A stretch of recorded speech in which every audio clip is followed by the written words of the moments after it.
Antonio Brown jumped out the window and said what he said. I quit and all this. He was clearly emotional. He was speaking from an emotional standpoint. And guess what? We don't know what was said to make him get to that point.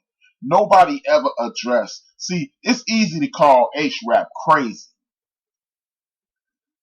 But every crazy person has a trigger.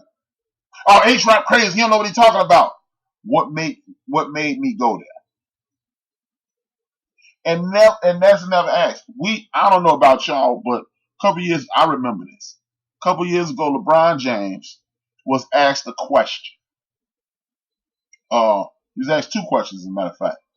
Do you think Steph Curry should be the unanimous MVP?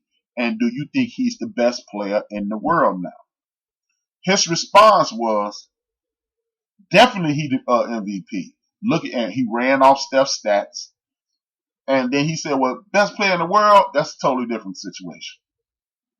By the time that situation got to ESPN and introduced to mainstream media, you heard a reporter say, is Steph Curry MVP? And then you heard the two answers. LeBron James said, yes, he is. And him being the best player in the world, that's something totally different. It looked as if LeBron James offered that last question. So when we found out that Antonio Brown said, yeah, I'm going to wear my own helmet. If I don't, hell, I'll just quit. What made him say that? Antonio Brown could be a bit emotional. Antonio Brown could fly off the handle, just like our brother T.O. But he had to be asked something besides the one question about the helmet. What I want to play for y'all is, y'all let me know what y'all think about this next little clip I'm finna play, because Antonio, in my personal opinion, has the right frame of mind. I just don't think he's articulating this properly. I'm going to play the clip. It's about a minute long, and I want y'all to offer y'all opinions on what he's about to say. I have to play football if I don't want, bro. I don't even need the game.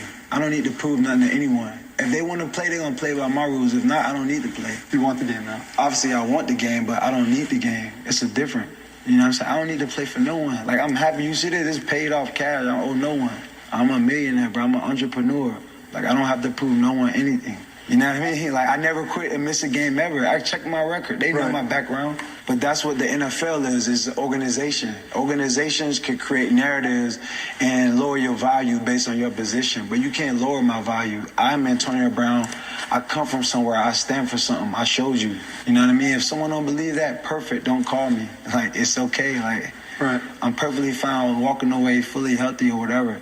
So if you ain't got the demands to meet the demands, make it move. I'm not just a young player searching for something to make a difference. I already made a difference. The Steelers probably gave me 5 contracts, including extensions, almost $100 million and change. I'm $30 million up cash. Like, what are you going to tell me? It don't matter. I don't even have to play. My dad was great. If I retire right now, I think I'm great. The reason I played y'all that is I totally agree with Antonio Brown with that point of view. See, the thing is, like I keep telling people, man, on my show, these guys got to stop. These guys got to stop sharing their innermost thoughts with these people. I got the homie Cap from K-Town in the building. Much love to Cap Pillar. Shack-Town in the building.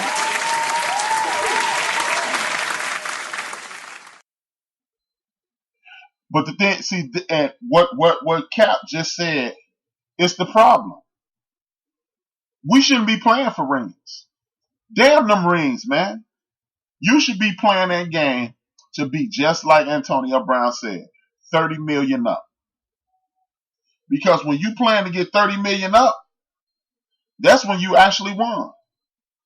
Because Jerry Jones, he wants to win the championship, but I bet you he wouldn't trade in some of them billions he got for some of that worth that he has for another $15,000 statue. He not. See, these guys are out here busting their asses, and they're trying to create generational wealth.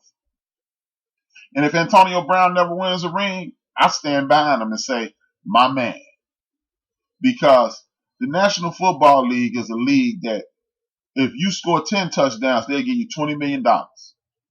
If you score 9 the next year, because you missed the game, they will come to you and say, hey, HRapB, you only scored 9 touchdowns this year. Well, I missed 3 games due to injury. Yeah, but we trying to give DJ Knox that money, though. So either you take a pay cut or you get the hell up out of here.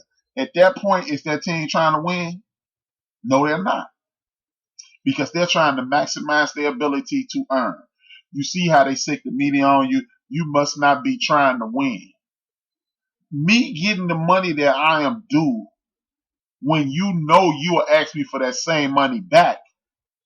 Why is it okay for the team ownership to say, hey, you're not living up to your contract, give me some money back?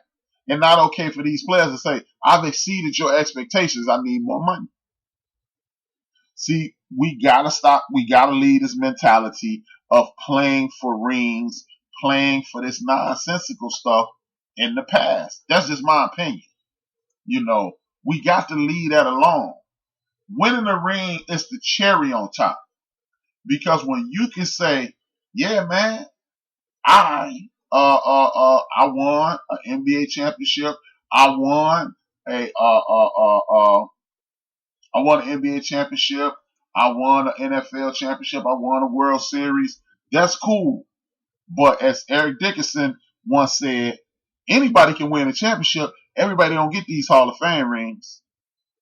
And if 80% of the people in your field go broke, and this a brother who almost 30 years old, he 30 million up with another 30 million guaranteed in the game, he won already, man. And see, we don't ever talk about the fact that we don't ever talk about the fact that these teams are playing these young brothers.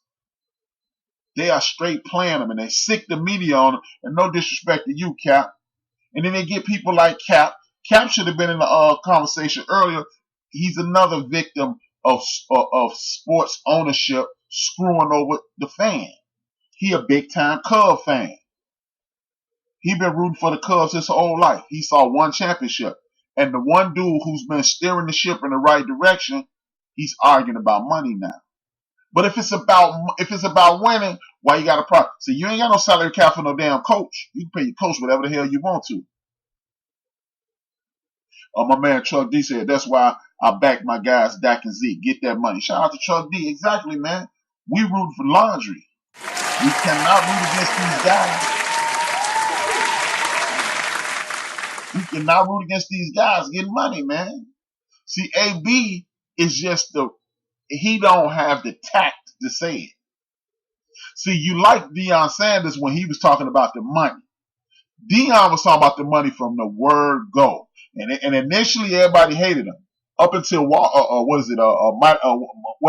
street in Madison Avenue said, hold on, we can use him to make more money for us. And then he was cute and cool. He was cute and cool. So, look, AB, y'all can hate him if y'all want to, but AB is 100% right in his point of view. 100% right, man, because ain't nobody go off. Hey, T.O. went broke, won't nobody checking for him. The 49ers ain't go, hey, T.O., won't you get this, blah, blah, blah. The Bengals, the Cowboys, hey, Tony Romo said, get the hell up out of here, and they got him the hell up out of there. So, nah, man, no way. Even though he left my Steelers to go to the other side, I'm with him. 30 million up, he can sit his ass down, but if he gonna play, he better get them feet right. yeah. And that's the thing, man. Shout out to Miguel Low Key. That's the thing. We gotta start rooting for the dudes. Like I keep saying this shit week after week.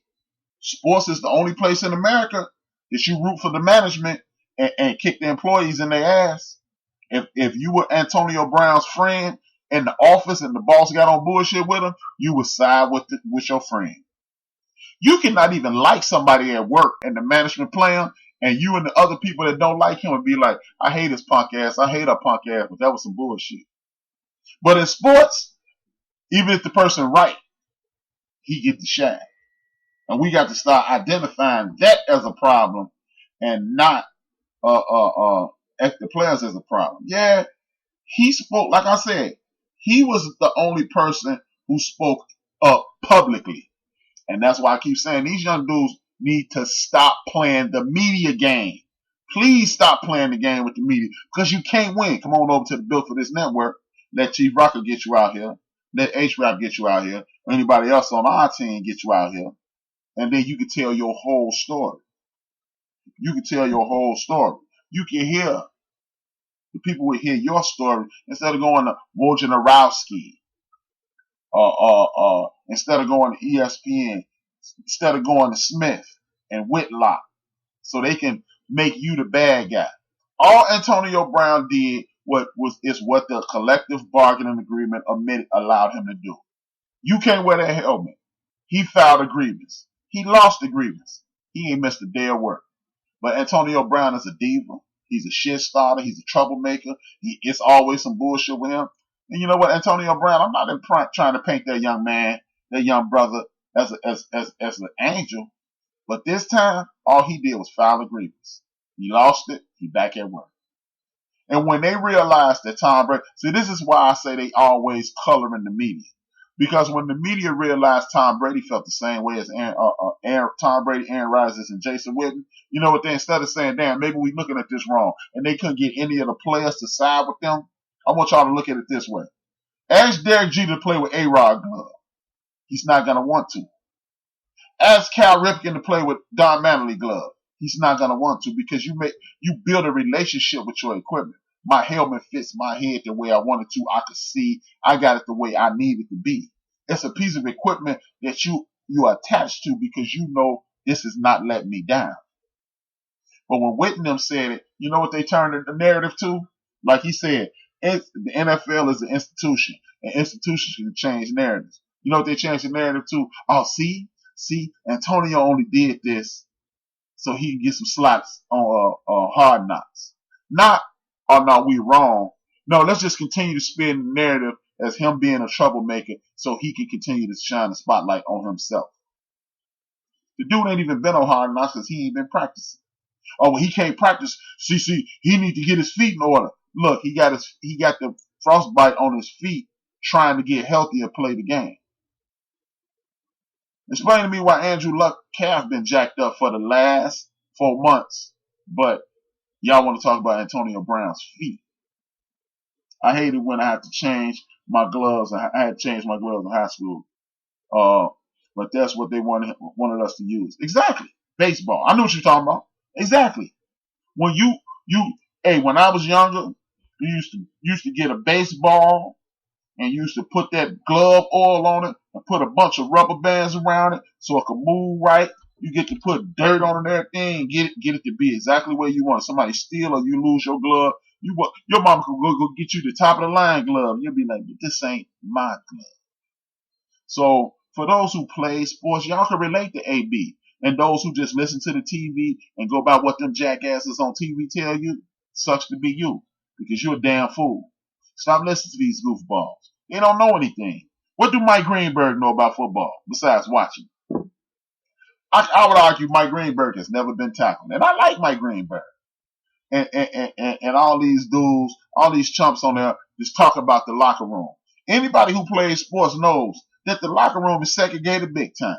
Offense and defense, DBs, linebackers, offensive line, defensive line, and things of that nature. I got my man 334 Bama boy, Dad's daughter and Dad's daughter love in the building. Much love, my brother.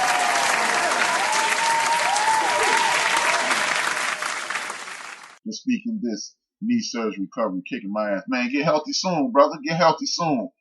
Quick, fast, and in a hurry, brother. We need you healthy as soon as possible. But like I was saying, another thing I want to talk about, this pass interference rule. Just like I spoke about earlier, I think the PGA let Tiger Woods win that Masters so they can get more TV ratings and get more people from our community and listen to this. Something else I noticed was this. All of a sudden, they are not, in my opinion, they are not calling blatant pass interference rules so they can throw the flag in preseason to justify this stupid ass rule change. Look, I don't want your team to lose by a bogus play no more than I want my team to lose by a bogus play call, a missed play call. But stop it with this blatant. Look, I know one thing about the pass interference rule.